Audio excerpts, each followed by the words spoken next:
Deixeu-me compartir un parell de preguntes que us volia fer. No em podreu contestar, però podeu parlar amb la càmera, igual que estic fent jo, sense resposta, i dir sí o jo, seria fantàstic. Um, Quants de vosaltres heu sentit alguna vegada la frase papa o mama, és que tu no m'escoltes? Papa, mama, és que tu no m'escoltes. Quants de vosaltres l'heu sentit alguna vegada? No us sento, però m'imagino que més d'un està dient a casa ha passat això. Donem-li la volta a la pregunta. I quants de vosaltres heu dit alguna vegada, fill meu, és que sembla que no m'escoltes? Perquè el diàleg és a dues vies, és a dues bandes. Aleshores, ara que estem amb el tema del confinament, crec que és molt, molt, molt important que puguem tenir els millors diàlegs, les millors converses amb els nostres fills. Ja us explicaré més o menys com, alguns trucs, algunes tècniques. I he estat fent un experiment. Aquests dies de confinament he fet un experiment. No ho expliqueu als meus fills perquè ho poden sentir, diran, papa, ho veus? He fet un experiment que consisteix en el següent. El... Els dies en què jo estava creuat, nerviós, cansat, agobiat d'estar tancat a casa, resulta que aquells dies a casa hi havia més mal rotllo. Que estrany. En canvi, els dies que jo m'aixecava content, amb energia, amb molta paciència, m'enteneu, pares d'adolescents, el dia que jo m'aixecava tranquil, resulta que aquell dia a casa tot anava molt més suau.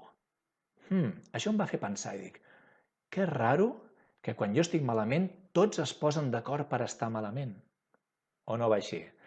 O potser és que quan jo estic malament el que estic generant són unes emocions que, igual que el coronavirus, que s'encomanen, es contagien.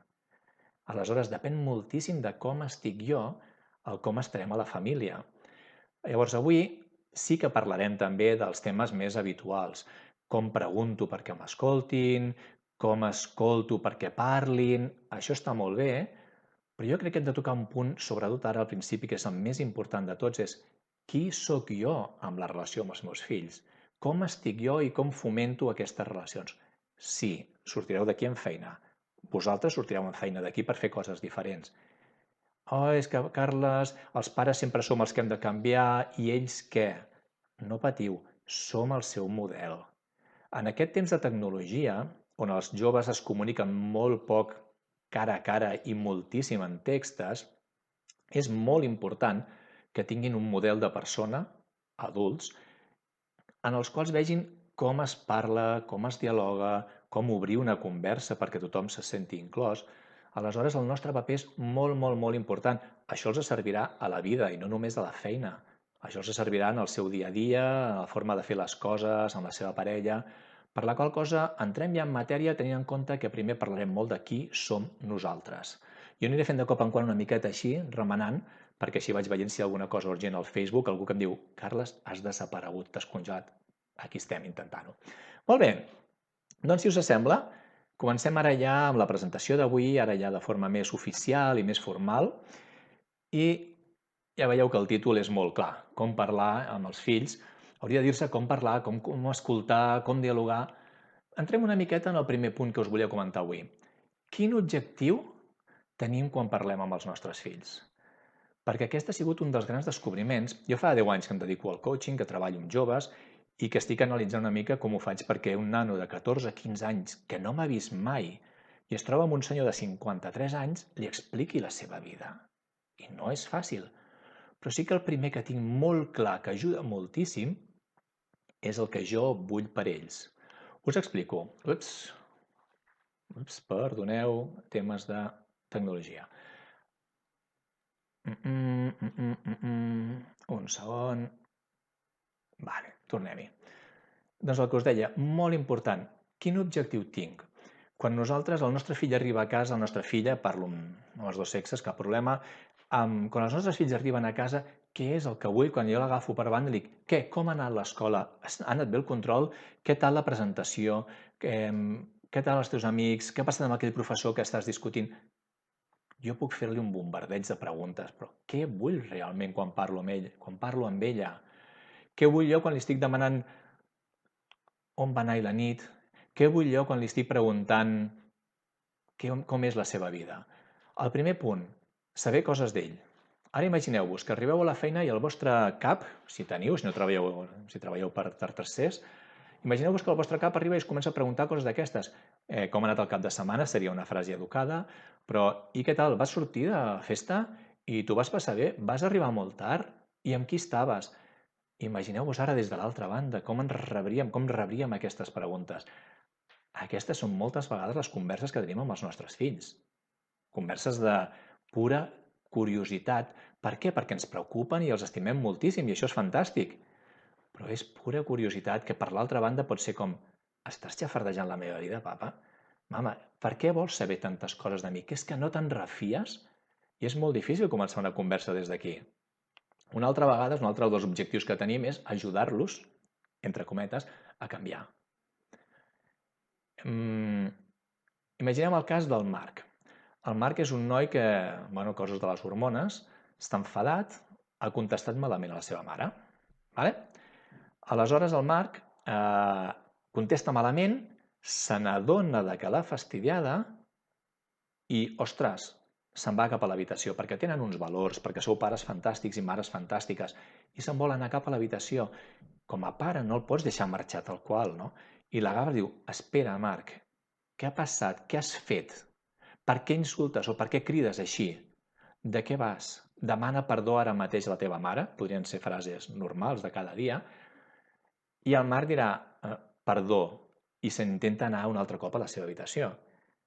Jo no en tinc prou com a pare. Espera, perdona no, perquè ho dius amb una cara que sembla que no és veritat. Realment ho sents, això del perdona? Tu de què vas? I a més, a veure si et talles el cabell, que no et veig ni els ulls amb lo llarg que el tens. I entrem inclús amb el terreny personal. Què estic intentant amb aquesta conversa amb el Marc? Ell ja se n'ha adonat que ha fet una cosa malament. Però jo com a pare sento aquesta necessitat de que canviï. Moltes vegades la gent porta els seus fills a un coach, a un psicòleg, perquè l'ajudin a canviar, perquè vegi les coses, perquè se n'adoni. I així és molt difícil, perquè ningú vol que el canviïn, perquè el primer que et sents és qüestionat. Una altra possibilitat a vegades també, quan tenim una conversa amb els fills, soc un bon pare, jo soc una bona mare, jo em preocupo pel meu fill, jo em preocupo per la meva filla, per això li pregunto, per això estic al damunt, per això li faig aquest qüestionari quan faig totes aquestes preguntes sobre els seus exàmens i els seus estudis. Cuidado perquè això és un tema d'ego. Si realment estic intentant aconseguir que ell s'obri, que ella s'obri, potser no és la millor manera d'entrar tampoc. I el que realment hauríem de voler quan parlem amb els nostres fills, tenir una conversa, poder parlar de persona a persona, quasi com a adults, conèixer-nos, saber qui són ells, com se senten, que ells puguin saber també com ens sentim nosaltres. Aquest seria l'objectiu. Un segon, sisplau. Gràcies. Molt bé. Seguim. Amb els nostres fills, un altre tema molt important quan parlem de quin objectiu tenim, és que a vegades aconsegueixen treure'ns de polleguera. Tenim l'objectiu de ser bons pares, bones mares, però resulta que ens diuen aquella frase, no sé si passa amb els vostres fills, que tenen aquella facilitat, aquell botonet, aquella frase que saben com i on dir-la, de forma que nosaltres, pum, explotem. No sé si us ha passat mai, és que a més ho saben perfectament. I entrem en el seu joc, entrem en el seu terreny a vegades i comença a escalar la conversa. Aquesta frase a mi m'encanta, No deixis que el teu fill de 12 anys et faci comportar com si tinguessis 12 anys. Qui és l'adult? Qui és el model? Recordem-ho sempre. A vegades pensem, ostres, és que tinc un fill, una filla molt rebotat. Què passa aquí? Preferiríeu potser tenir un fill, una filla dòcil, tranquils, que us diguessin que sí a tot, que tot el que dieu fos perfecte, o llavors trobaríeu a faltar una mica de caràcter i d'energia? Ben portats, els nanos, si creixen amb aquestes ganes de qüestionar, de preguntar, són aquells adolescents, aquells joves, que després tenen criteri, que es plantegen les coses perquè, que fan les preguntes adequades, que saben dir que no quan algú els ofereix alguna cosa que no haurien de fer. Però pels pares a vegades és que m'ho qüestiona tot. Els hem educat així, des de petits. Com heu de ser, com us heu de portar, no? Què vols per sopar o com triem, què faries en aquesta situació? I ara que comencen a poder triar, volem que no triïn ni que facin exactament el que els diem. És una miqueta difícil de mantenir això. Si volem fills amb personalitat, amb caràcter, adaptem-nos, ens qüestionaran i és normal. És la seva forma de fer-se grans, és la forma de créixer. I com jo el que vull és no comportar-me com un noi o una noia de 12 anys, anem a fer un primer anàlisi. Imaginem per un moment que rebem un WhatsApp. Rebem un WhatsApp del nostre íntim amic, de la nostra íntima amiga, que ens diu: què? Com van les coses amb el teu fill? Com van les coses amb la teva filla? Quin d'aquests emojis contestaríeu? Mireu-los bé. Com van les coses amb el teu fill? Com van les coses amb la teva filla? On estem? En els de dalt? En els de baix? Sents de pares i mares que et diuen: jo és que pateixo molt amb els meus fills, perquè m'agradaria que tot els hi anés molt bé, que els exàmens els hi sortissin bé, que no pateixin a la vida, que l'amor els respecti. Hi ha pares que diuen: jo és que estic esgotat d'estar sempre al damunt, jo estic cansada d'haver d'estar sempre pendent de si fa els exàmens, si ha fet els treballs, si els ha entregat a temps, jo em sento culpable perquè no els hi dedico prou temps. Quan veiem totes aquestes emocions, tots aquests emojis, no? de culpa, de sentir-se trist, de sentir-se preocupat, moltes vegades inclús de sentir-me enfadat jo amb el meu fill, amb la meva filla, quan jo li dic al meu fill: és que ets un gandul, a veure si espaviles. Des d'on ho estic dient això? Com estic jo com a pare, com a mare? Fem un moment aquesta anàlisi. Si esteu a la part de sota dels emojis, comencem a parlar-ne. Perquè com em comunico jo, com parlo amb el meu fill, amb la meva filla, si estic sentint aquesta culpa o aquesta ràbia o aquest esgotament o aquesta desconfiança. És molt difícil parlar d'aquí. Penseu en la vostra parella, no? Com bé que funcionen les coses, com parlem, si teniu parella, com parlem quan les coses funcionen bé, quan jo estic tranquil, quan jo estic content, com us deia abans. Doncs el primer punt de tots és com estàs tu. Deixeu-me que faci una miqueta de punts. Al final us deixaré una mica de com estic. Com estic jo quan vaig a parlar amb els meus fills? Molt important fer aquest petit anàlisi. Segon punt, si vull estar bé, he d'estar equilibrat. Anem a imaginar un moment, els éssers humans ja des de sempre s'ha parlat, som com un vehicle amb 4 rodes. Una seria el cos, el físic, veieu aquí el braç, l'altre seria el cervell, l'intel·lecte, hi hauria un cor, que són les relacions amb les altres persones, i finalment aquest senyor de la guitarra, que és una mica la nostra connexió amb el nostre interior. Com estic jo amb el meu dia a dia? Quan jo, el part del físic, no? Quan jo he dormit poc, quan jo estic cansat, quan no he menjat bé, com estic d'ànims? Com vaig a parlar amb els meus fills quan la nit abans, per exemple, estan mirant les notícies pel tema del coronavirus, estan mirant fins tard, he dormit poc, m'aixeco cansat. Com parlo amb els meus fills des d'aquest cansament? El cervell. Estic alimentant el meu cervell amb coses positives, fent-lo créixer, tinc un repte? M'agrada molt una frase que diu: no és el mateix salvados que sálvame. Repeteixo, no és el mateix salvados que sálvame. Què vol dir això? Una cosa és la que a mi em fa pensar, jo no sé si esteu d'acord o no amb l'Évole i no té per què influir en això, però sí que un programa et farà pensar, inclús comentar a casa: carinyos, potser estem menjant molta carn? Està bé això de menjar carn o no? I què creieu del tema de les elèctriques? Donen conversa, enriqueix l'esperit, fan pensar. Sálvame, t'aixeques del sofà dient: uau, m'he quedat sense energia i he perdut la tarda. Com estic alimentant el meu cervell, el meu cor? Com són les meves relacions? Estic amb persones que em fan créixer, que em fan enriquir, em connecto i faig conferències amb amics i amigues que em fan sentir a gust, aquells familiars amb els quals m'hi trobo realment cuidat i em fan sentir millor persona, o estic permetent relacions que són tòxiques o que no haurien d'estar a la meva vida? Tu pots triar això, tu decideixes amb qui et relaciones. Ara estem més confinats, és més difícil, però sí que pots triar-ho. I per últim, el senyor de la guitarra, què és el que a mi em fa vibrar? Estic connectat o no? No sabeu quants pares i mares em diuen: és que, Carles, a mi m'encantava dibuixar, a mi m'encantava tocar la guitarra, a mi m'encanta passejar per la natura, però estic tan liat amb els nens, estic tan ocupat amb la família, que he perdut totalment aquest temps de connexió amb mi mateix. Què ens passa aleshores? Que el dia en què jo assenyalo cap a dalt, a veure si l'encerto, que he dormit poc, per exemple, la meva parella ja ho sap, que aquell dia estaré rebotat, perquè estaré de mal humor, perquè tot afecta, les coses s'afecten entre elles. Si jo m'he desconnectat de mi mateix i fa temps que no escric contes com a mi m'encanta, trobaré a faltar alguna cosa dintre meu que no em permetrà tampoc aprendre altres temes o relacionar-me bé amb la gent. Equilibri personal. Si voleu estar bé per parlar amb els fills, feu una mica l'anàlisi, dir quin d'aquests 4 punts és el que estic punxant una miqueta i quin podria fer una miqueta millor. Perquè si jo estic bé, si jo estic equilibrat, és quan puc tenir aquesta calma, estar a gust, estar somrient quan vaig a veure els meus fills i vaig a buscar aquesta conversa tan desitjada per tots. Què tal? M'esteu seguint? M'esteu sentint bé? Esteu entenent bé el que estic explicant? Si voleu posar un missatget un momentet, jo el rebré d'aquí uns segons, d'aquí 30 segons, però així mentrestant jo també vaig veient una miqueta si esteu aquí, si m'esteu acompanyant bé o si hi ha algun tema. Mentrestant vaig fent una mica de repàs. Estem dient que si vull parlar amb els meus fills, bé, l'important, el primer de tot és per què em vull relacionar amb ells, per què vull parlar, és un objectiu d'ells o és un objectiu meu? El segon és, estic bé amb mi mateix? Estic de bon humor, estic positiu per poder parlar amb un fill adolescent? Perquè si ja entro amb el peu esquerre, si entro a males i creuat, la cosa serà complicada. He de buscar aquest equilibri personal. Podeu deixar algun missatge al foro si la cosa està bé, que no estic rebent res. M'esteu fent patir una miqueta. A veure, un segon. Perfecte. Carles, no se sent, ara sí, vale.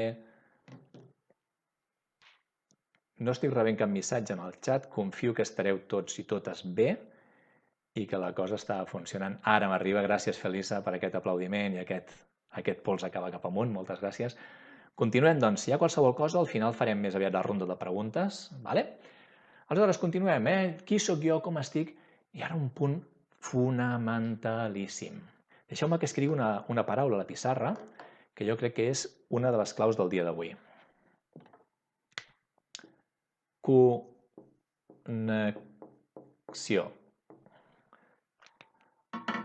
Connexió, i no em refereixo a la connexió del wifi dels nostres fills, que sabem que és molt important per tenir una bona relació amb ells, que tot funcioni a nivell d'internet, però sí la connexió amb els nostres fills, que m'agrada explicar-la en base a una petita anècdota.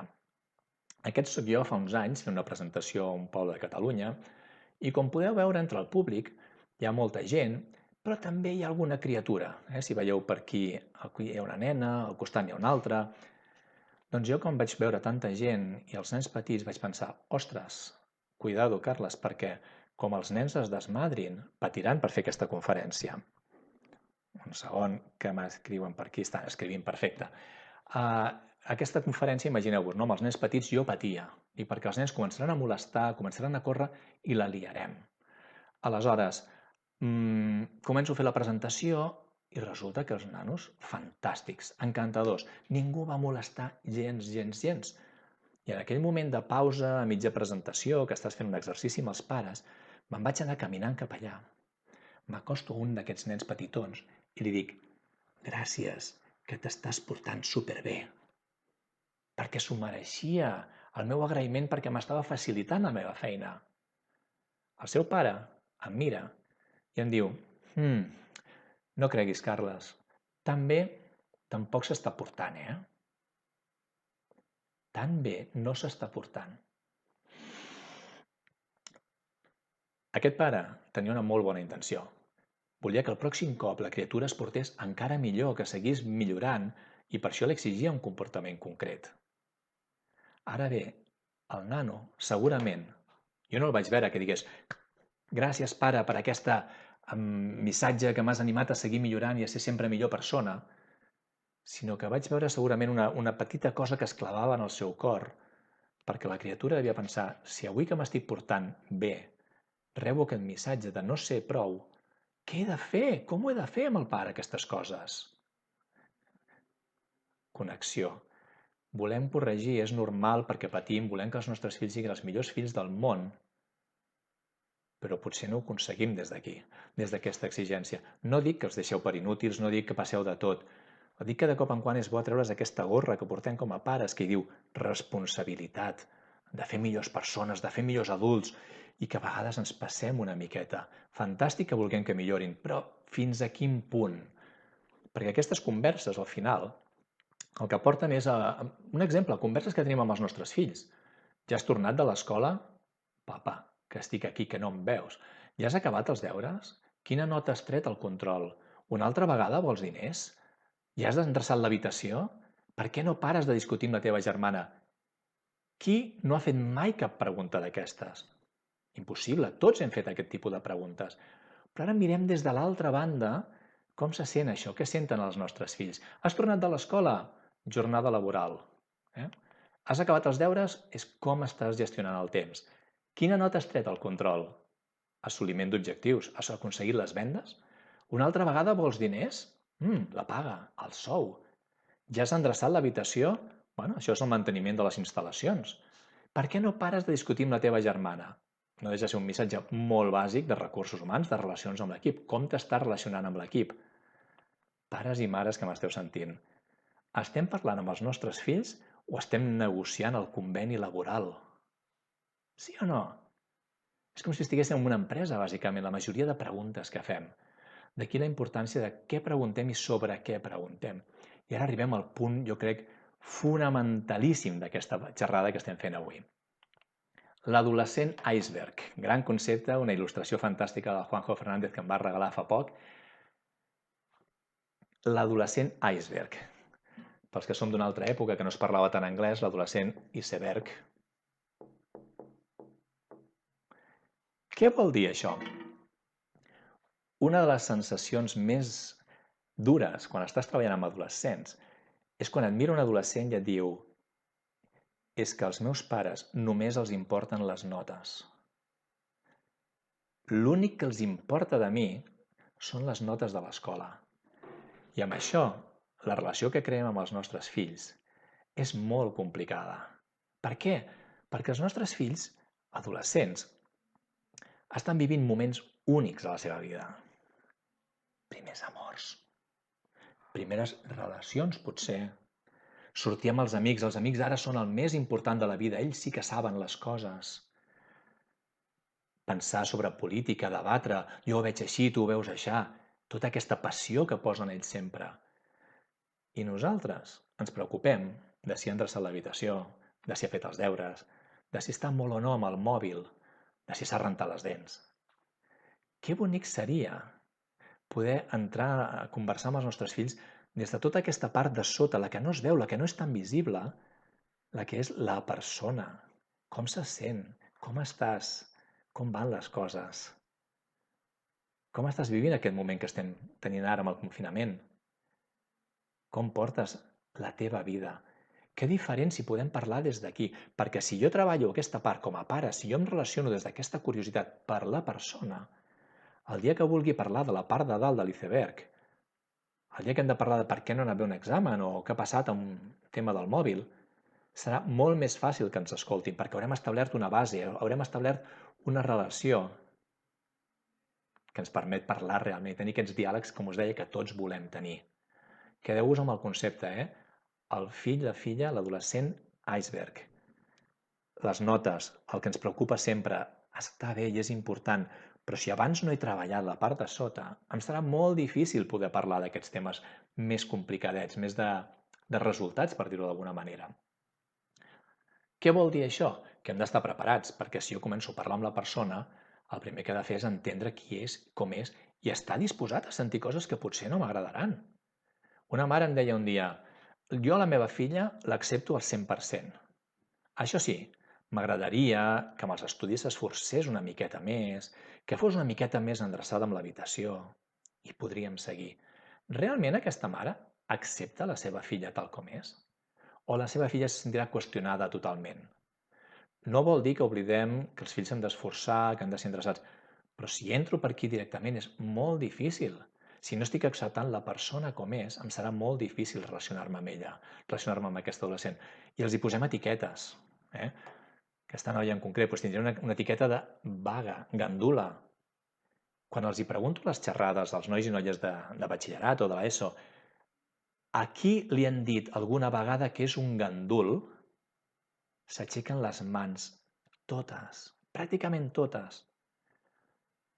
Els hem posat aquestes etiquetes. El meu fill és un gandul, la meva filla sempre està discutint-me, la meva filla sempre em porta la contrària.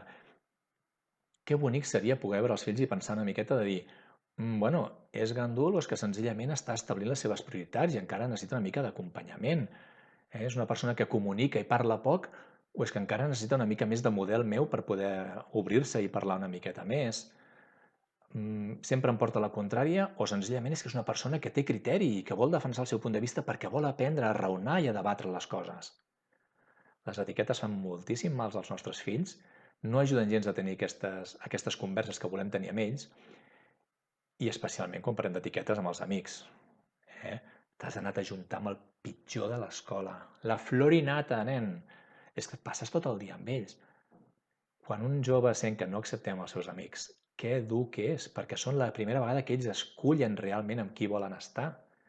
I nosaltres els hi qüestionem, els hi critiquem, ens fa por amb qui van, ens fa por que caiguin en drogues o que es despistin dels estudis. Però si està amb aquests amics serà per alguna cosa. Un dia em deia un adolescent, em deia, diu, els meus pares estan molt preocupats pels meus amics i no saben que per qui s'haurien de preocupar és per mi, perquè jo sóc la seva mala influència. Els pares no ho veiem. Els pares només veiem que aquest nano va amb criatures, amb amics que no ens agraden. Si això realment està passant, què hi ha dintre del cap del nostre fill? Què està passant amb la seva vida? Què està passant en la seva vida que ha anat a buscar aquest tipus d'amics? Necessita algú que l'accepti sense qüestionar-lo? Necessita sentir-se malote perquè no sap com sortir-se'n d'algun tema?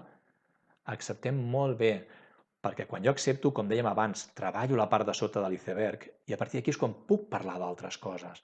Jo no qüestiono els teus amics i m'encanta que estiguis feliç i que vagis bé, bla, bla, bla, bla, bla, bla, i el dia que puguem ja parlarem de ostres, i amb aquests amics ja podeu anar quedant a estudiar o com ho feu? Ah, no, és que tinc uns altres amics amb els quals estudio. Vés a saber. 1000 coses poden estar passant. Però si no els estem acceptant, si se senten criticats, com ens explicaran alguna cosa si els diem, per mi és molt important la sinceritat, però després m'expliquen una cosa que jo no volia sentir, que han provat una substància que no havien de provar o que ha passat una cosa amb uns amics seus. Acceptació, fonamental per ells i per totes les persones que tenim al nostre voltant. Sí? S'entén per aquí? Seguim?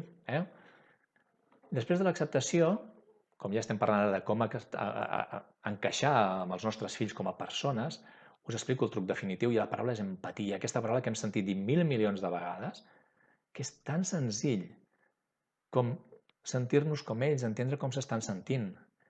I això és el que més ens connecta a tots.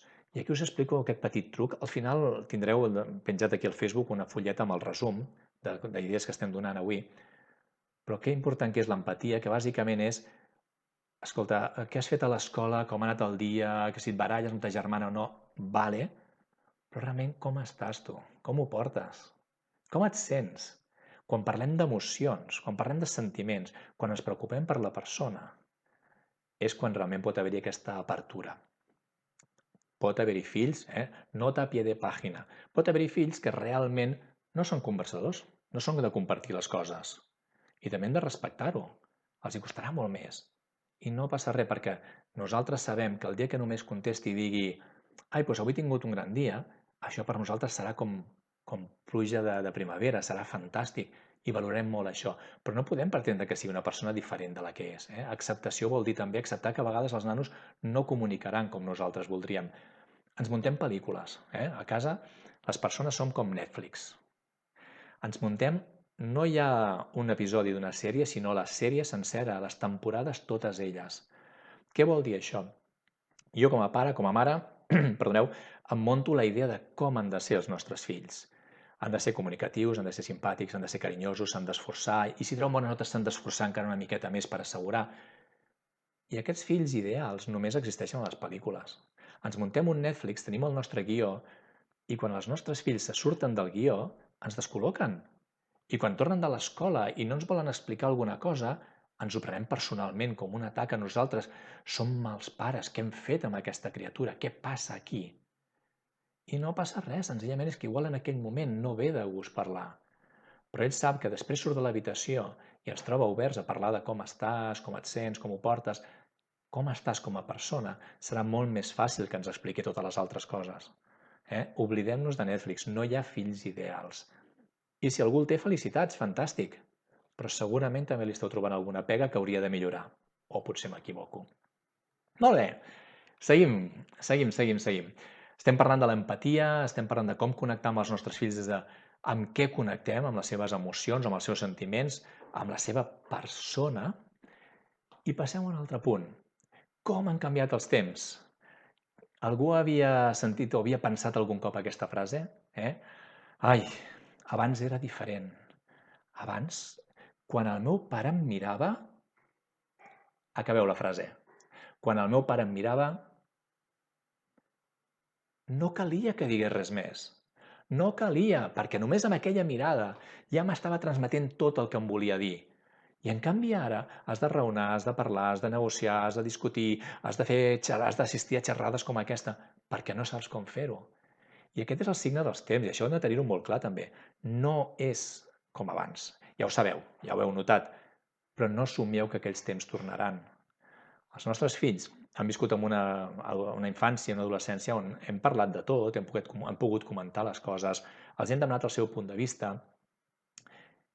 i de sobte, un dia es tornen adolescents, ens qüestionen i volem que ja no qüestionin res més ni donin el seu punt de vista, que facin exactament el que els han dit. Difícil, molt difícil, perquè els temps han canviat molt. Els temps han canviat molt i també ajuda molt a entendre que el seu cervell és diferent. Atenció, aquest tema és interessant. No sé si hi ha algun neuròleg o algun neurocientífic a la sala o algun professor amb coneixements profuns del tema. Si m'equivoco em podreu corregir. El cervell dels nostres fills i adolescents s'està formant, s'està desenvolupant.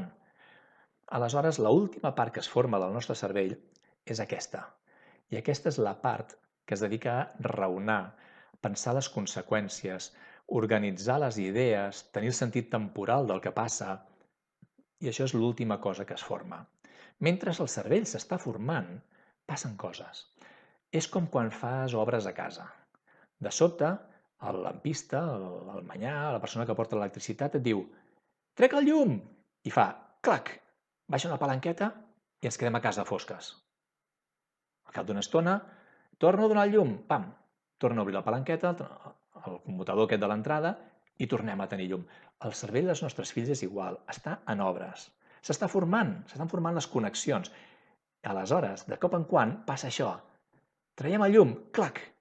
I els nostres fills es tornen, o es poden tornar en persones més agressives, o més cridaneres, o més físiques, o més que qüestionen tot de forma irracional. Però sabem que després, clac, tornarà a obrir-se el llum mirant us heu enfadat per això? Però per què? Com aquest cervell s'està formant i ells senzillament, puntualment sabent que hi haurà una emocionalitat desbordada. Aleshores, quan dialoguem amb ells, tinguem-ho clar. Hi haurà moments en què ells són molt més emocionals, que et miren i diuen «Papa, però no em cridis, eh?» I tu li dius «Si no t'he cridat, tu no veus aquell crit, tu no veus aquella agressivitat que ell o ella han vist». Però és que senzillament ells són molt més sensibles, desconnecten i connecten el cervell de cop en quan, i això ho hem d'entendre, no és res personal. No ho estan dient per fastidiar-te a tu. Sí que som les persones més properes i ens poden posar més en qüestió o discutir-nos coses, però no és res personal. No cal. No patim per això. S'entén la idea? S'està formant el cervell, els temps han canviat i hem de tenir paciència també si entenem una miqueta com funciona el seu cervell. Més cosetes interessants. Ara ja passem.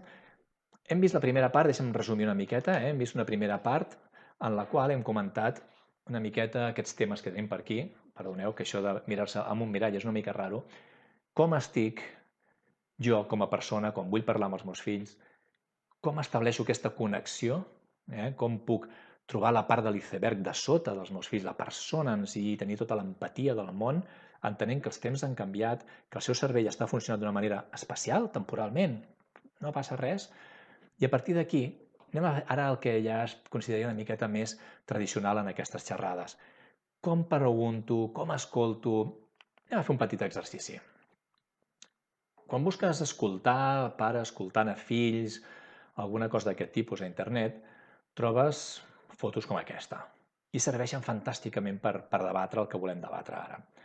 Com us deia abans, nosaltres som models i hem de tenir molt a mà aquests recursos, aquestes tècniques, perquè ells també aprenguin com escoltar. Difícilment, si jo no escolto mai el meu fill, aconseguiré que ell m'escolti a mi. Que jo l'escolti no vol dir que ell m'escolti a mi, però tindrà més possibilitats i serà bastant més fàcil. Llavors deixeu-me que us llenci una pregunta i recordeu que teniu 30 segons de temps des de que jo estic parlant ara fins que vosaltres us sentireu i a veure si podeu escriure en el xat, veient aquesta foto que teniu aquí al davant, què està fent bé aquest pare? Perquè segons Google és un bon model. Segons Google és pare escoltant a filla, s'entén que està fent bé. Envieu-me pel xat un momentet. Què està fent aquest pare? De forma que podem considerar-lo un bon exemple a l'hora d'escoltar la seva filla. Escriviu, escriviu. Jo, mentrestant, vaig omplint, vaig veient coses molt maques en aquesta foto. També us vaig explicant coses. Us vaig dient, per exemple, que l'atenció d'aquesta nena és difícil de mantenir molta estona. Sabem que el cervell dels nostres fills, amb tots aquests estímuls... No sé si algú del públic és de l'època del Valeri Lazarov, del ballet Zoom, que feia uns canvis de pantalla i uns canvis de plano superràpids. Els nostres fills han criat amb aquestes pel·lícules que canvien de plano cada 5 segons. És molt difícil mantenir la seva atenció molt de temps, amb la qual jo us llenço una pista, per exemple. Si aquest pare diu alguna cosa, segur que ho està dient ràpid i concís, perquè sap que si s'allarga la filla ja dirà ja m'estan donant la xapa un altre cop i desconnectarà. Vaig rebent missatges per aquí. El José Juan diu la mira als ulls. Fantàstic. Que important aquest contacte visual. Si jo estic amb el meu Twitter veient com van les notícies, si jo estic mirant el Barça o si jo estic rentant els plats, que difícil em serà de poder escoltar-la i sobretot que ella se senti escoltada. Contacte visual fonamental. La posició corporal, diu l'Eva, fantàstic. L'home està acostant-se a la filla. Hi ha un interès real. Aquest home no sembla que està fingint. Aquest home sembla que realment l'està escoltant, oi que sí? I està tirat endavant amb tota la seva atenció. L'Anna diu l'alçada dels ulls de la seva filla. I tant que sí. Com canvia? Ara, si em permeteu fer l'experiment. Com canvia si jo us parlo així, mirant des de dalt, o si jo estic mirant-vos de cara a cara? Imagineu-vos que tu ets el que estàs a baix. Que difícil és tenir una relació de confiança quan hi ha un estatus, una jerarquia innecessària, segurament. Com dèiem abans, tots estem a un nivell que la jerarquia ha anat desapareixent, els nostres pares només admiraven i ja estava. Nosaltres no, nosaltres ens hem de guanyar aquesta tu a tu perquè els hem criat així i això és fantàstic. La Txelo, mirar a los ojos, gràcies. El Rafael somriu. Uau. Una vegada vaig anar a un casament fa molts anys, quan no em dedicava encara a aquest tema. I al acabar el sopar li dic a la meva parella: escolta, que bé que m'he sentit parlant amb aquesta gent, quin gust. I comencem a pensar, per què ha sigut això? I eren gent que estaven fent exactament el que esteu dient aquí. Gent que et mirava als ulls, que amb el cos ja et demostraven que tenien interès. Com diu el Rafael, actitud positiva, actitud positiva. Es veu que el pare està somrient perquè vol empatitzar. La Sònia diu l'escolta activa. L'escolta activa és bàsicament un secret. La frase que m'encanta. Déu ens va donar 2 orelles i una boca per escoltar el doble del que parlem. Ens han demanat consell? No, doncs me'l guardo. Si com a molt puc oferir-lo. Vols saber què em va passar una vegada a mi? Però aquesta tendència que podem tenir a vegades de fer el sermó, de saltar i dir doncs a mi sí que em va passar una vegada, doncs al teu germà sí que... No, no volen això. Quan algú t'està explicant que es troba malament aquests dies, que se sent trist d'estar tancat, no està esperant que tu li diguis ostres, doncs jo sí que estic trist de veritat, perquè a mi m'està afectant... No! Volen aquest somriure, volen aquesta empatia. Com diu el Rafael, silenci. Per escoltar cal callar. Sí senyor, 2 orelles i una boca. I si l'he d'obrir, missatges molt curts, només consells si se'm demanen, només si me'ls demanen. La Sònia diu, no jutja, no dona consells. Exacte. Com dèiem abans, si els meus fills se senten jutjats, no m'explicaran mai més res. Home, em vas dir, pots parlar amb mi del que vulguis, però me trobes un preservatiu i estem una hora discutint sobre si tinc edat o no tinc edat, espera un moment. No jutgem d'entrada, parlem, entenem què passa amb aquesta persona i resulta que igual porta aquest preservatiu perquè algú li ha donat, perquè si algun dia, uau, quina il·lusió, que parlem-ho abans d'entrar a jutjar i a veure què ha passat aquí. Quantes vegades com a pare no l'he fastidiada per córrer massa i treure aquells judicis, aquelles idees ja preconcebudes que a vegades tenim els pares. Us ensenyo una foto que m'encanta. Imagineu-vos el príncep d'Anglaterra. Veus aquesta foto. Imagineu-vos que fos la foto d'un fill vostre. El primer que penses és que mira que té mala bava a vegades. Li surt aquest caràcter, li surt aquest pronto. I resulta que després, quan veiem la foto des d'un altre angle i sabem què és el que ha passat, ens n'adonem que hem anat massa ràpid, que hem jutjat massa ràpid. No jutgem. Moltíssimes gràcies pel comentari, Sònia. Doncs efectivament, petits comentaris molt senzills, no? Això us ho passaré després, us penjarem aquí al Facebook una fulla amb tots aquests resums. Ja hem vist com escoltar i ara anem a veure una miqueta també com podem preguntar. Perquè no és fàcil preguntar. Ja hem vist abans que segons els temes que preguntes, si són purament de què fas, és molt difícil entrar amb la persona. En canvi, si entro pel com estàs, a poc construeixo una relació que em permetrà pensar una miqueta més enllà. Abans hem vist com parlava, com escoltava aquell senyor, que ho feia molt bé. Què està fent malament aquest home, aquest pare, quan parla amb la seva filla, quan li pregunta alguna cosa? Us demano si podeu escriure amb el xat, tenim també, ja sabeu, 30 segons de temps entremig. Com està preguntant aquest pare a la seva filla? Què podem aprendre d'aquesta foto? De quins errors pot estar fent? O potser està fent coses bé, això depèn de cadascú com ho vegi. Agrairé tots els missatgets, que així també m'ajudeu una miqueta a veure com esteu i on sou en aquest moment. Com pregunto, Podria ser un adolescent qualsevol de les nostres, És que jo tinc 3 fills, un noi de 23, una noia de 21 i una noia de 16. I podria ser qualsevol d'ells, no? Aquests auriculars, aquest mòbil, i nosaltres aquí intentant que ens escoltin. La Maite diu cridar. Efectivament. Quan crido em desautoritzo. Us puc fer una petita broma. No sé si recordeu la pel·lícula El Padrino, qui era l'home més influent en tota la pel·lícula, i el vau sentir mai cridar. I tothom li feia cas. Val, tenia pistoles i tenia mafiosos, però no el vau sentir mai cridar. El respecte es mostra quan parlem al mateix to que ells i ells demanen respecte. De les primeres coses que demanen els joves per parlar amb ells és que em respectin, perquè no se senten respectats pels pares. Aleshores, el no cridar, fantàstic. El José Juan diu, veu la filla al seu món i ell la crida. Mira, José, gràcies per aquest apunt. Mira, és fantàstic. Respectem el seu espai i això ens ve molt bé aquests dies de confinament. Ells necessiten el seu espai, el seu ambient, la seva habitació, el seu raconet. I aquest pare no li està respectant gens. Entra a dintre. Què podria fer aquest pare? Filla, et veig que estàs amb els cascos, veig que estàs amb el mòbil, sé que no és el moment.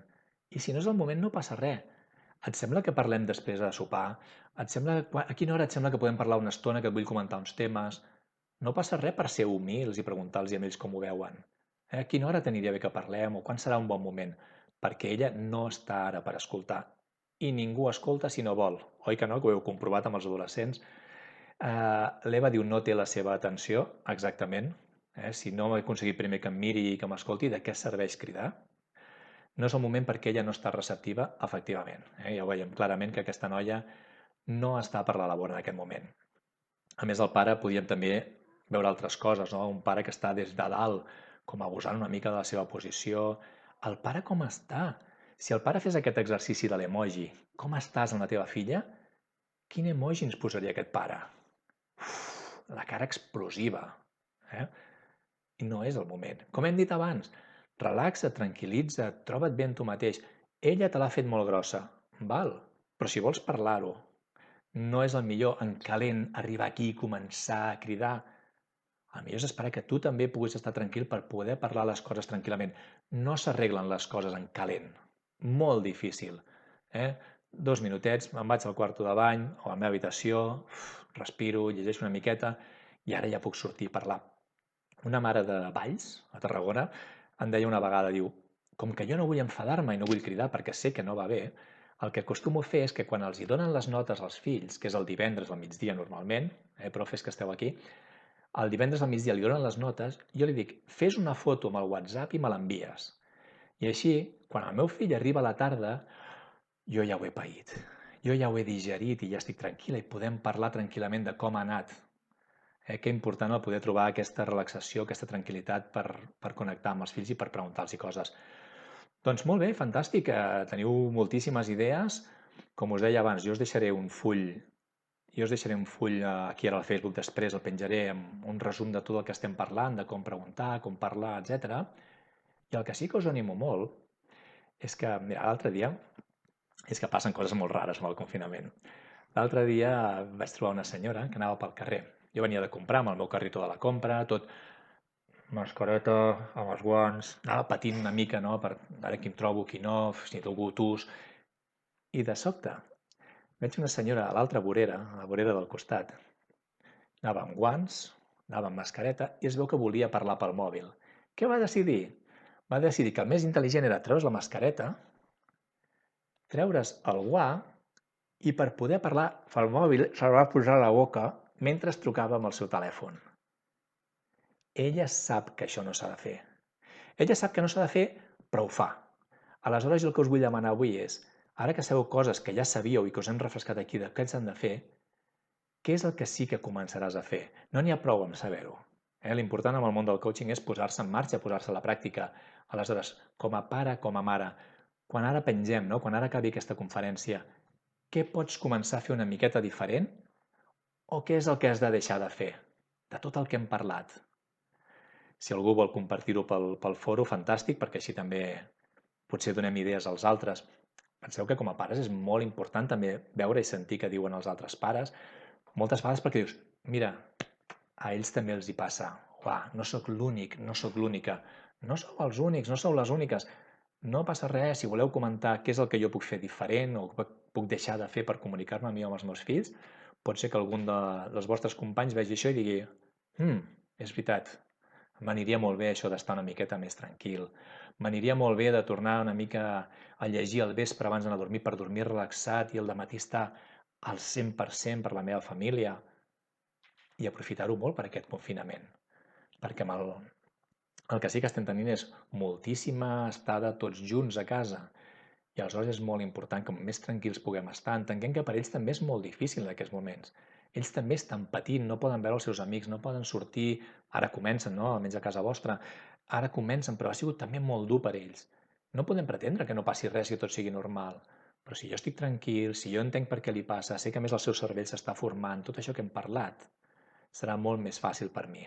A veure si arriba... Per què els nostres fills riuen tant i xerren tant amb els amics i no a casa? Perquè allà parlen de coses que els interessen. Si a casa el que hem de parlar és aquell moment que els pesques pel passadís, quan se'n van cap a l'habitació ràpidament o quan arriben a casa per preguntar-los com ha anat l'examen, què tal el control, què tal amb aquell company que havia problema... Si només és aquest bombardeig de preguntes, serà molt difícil que relaxin i puguem parlar d'aquestes coses. Temes. La Sònia diu, crec que és primordial el que has comentat al principi, atendre les nostres pròpies necessitats per poder cobrir les seves. Sònia, més raó que un sant, que una santa. Si jo estic bé, les coses van bé. Recordeu l'anècdota d'abans. Quan jo arribo a casa cansat i de mal humor, de sobte tothom es posa d'acord per estar cansats i de mal humor. De seguida s'encomanen les emocions. Si jo estic a casa tranquil, content i de bon rotllo, molt més fàcil que tot funcioni molt millor. És com quan entres a un ascensor i notes de seguida que ha entrat algú de mal rotllo. S'encomana moltíssim. Gràcies, Sònia, perquè aquest equilibri, no?, entre com som, com ens sentim, la gent amb la que ens relacionem és fonamental per estar quatre rodes d'un vehicle. Imagineu, quatre rodes d'un vehicle perfectament inflades, el vehicle va com un Fórmula 1. Si una roda punxa, no he dormit bé, estic amb gent que no m'enriqueix gaire o estic mentalment esgotat, difícilment aquest cotxe funciona. Podria donar breument com gestionar el tema del mòbil. Bé, només el fa servir, només l'empra per jugar, moment en què es transforma i pareix que ha ressuscitat. Punt número 1, el mòbil no marxarà. Ja sabeu que això està per quedar-se. No només això, sinó que en aquests dies ens hem acostumat molt més encara a fer-lo servir per feina, per amics, per tot. D'aquí 2 dies, amb les ulleres virtuals, tots els jocs bàsicament seran així. Els que heu disfrutat dels jocs de taula aquests dies, felicitats, i sabem que és una cosa que va quasi desapareixent perquè l'altre és tan atractiu, el mòbil és tan atractiu. Què podríem dir del mòbil? Punt número 1. Què els estic oferint? Si el meu fill està amb el mòbil tota l'estona i jo li dic vinga va, Manel, deixa el mòbil i posa't a llegir un llibre, sona més com un càstig que no pas com un premi, si no m'equivoco. Aleshores, quina alternativa li proposo? Manel, abans de res, hem pactat alguna cosa amb el mòbil? Hem sentat unes normes de dir Manel, què et sembla, quanta estona al dia podria fer? 3 hores, 4 hores, jo vull tot el temps del món. No hauríem de limitar-ho perquè hi ha uns estudis, bla, bla, bla. Perfecte, hem pactat alguna cosa. S'acaba aquest temps que hem pactat. Escolta, Manel, el temps que havíem pactat s'acaba. Què et sembla si vens un moment i em fas un cop de mà ara amb l'ordinador, que se m'ha desconfigurat un tema? Què et sembla si vens un moment i m'ajudes a fer el dinar, que sé que t'agrada cuinar? Què et sembla si? Quina proposta li estic fent jo? Perquè si la proposta que ell té és molt més avorrida que el mòbil, serà molt complicat que el deixi. Segon, el mòbil també està per coses potents. Fill meu, què et sembla? Agafa el mòbil i m'ensenyes aquesta aplicació d'aprendre idiomes, com el Duolingo. Què et sembla si mirem un vídeo virtual a 360 graus de... què veia l'altre dia? Unes tombes egípcies, no? Un recorregut virtual per dins. Hi ha 1000 continguts superinteressants i superpositius pels nostres fills també a dintre del mòbil. No és només aquest càstig per la societat. I després doncs, poder parlar, com dèiem abans, empatitzant, entenent que és superinteressant per ells perquè hi ha els amics, els treballs de l'escola, els jocs, els vídeos, hi ha 1000 coses a dintre molt atractives. Com jo dic, si hi hagués hagut mòbils quan jo estudiava, no hauria acabat el BUP, no l'hauria acabat. Aleshores, ensenyar-los com s'ha de manegar això, perquè seguirà estant a la seva vida, com heu de manegar-vos amb el mòbil, quina és una estona adequada per tu, quins continguts són els apropiats, què passa si algú m'està dient coses que jo no vull sentir pel mòbil.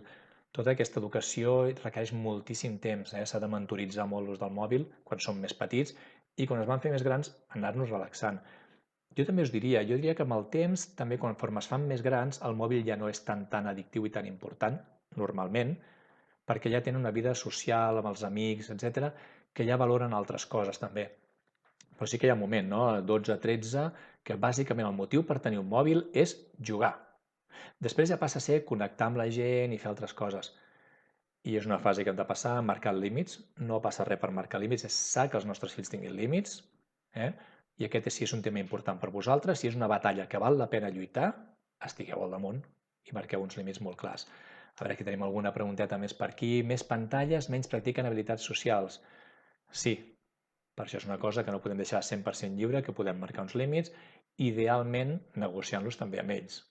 Perquè si els nostres fills ajuden a establir les normes, és molt més fàcil que les posin en marxa. És com a la feina, si et ve al teu cap i et diu has de fer això, així, així i així. La teva motivació no és la mateixa que si et diu tenim un repte, com podríem aconseguir aquest objectiu? I tu t'has de buscar la vida i ser creatiu i posar-li la teva creativitat i que després et diguin ostres, que bé que ho has solucionat, felicitats. Doncs una mica el mateix amb els fills, establir normes conjuntament, que ells puguin participar, com més grans més participen, i així és una forma de tenir el tema més o menys controlat. Doncs moltíssimes gràcies per estar aquí, crec que hem vist tot el que volíem veure. Relacionar-se amb els fills és meravellós. Quan avui em preguntaven des de Ràdio Illa, aquí a Formentera, em deien i els pares que han tirat la tovallola, no perdeu la confiança, no perdeu l'esperança, que és l'últim que se pierde, seguiu intentant-ho i amb aquestes tècniques d'intentar a poc entrar per la persona i que vegin que sí que els estudis són importants, però no són l'única cosa important a la seva vida, per vosaltres, ho agrairan moltíssim. Una abraçada molt gran, que tingueu una molt bona tarda, gràcies per haver estat acompanyant-me aquesta estona. El vídeo quedarà penjat aquí en aquesta pàgina de Facebook de Formentera es queda a casa i també penjarem d'aquí un momentet una imatge també amb coses de les que hem sentit per si us poden ser útils. Moltíssimes gràcies, cuideu-vos moltíssim, seguiu a casa el màxim possible, ni que el desconfinament ja comença, i a fer molta bondat i passar-ho molt bé. Gràcies.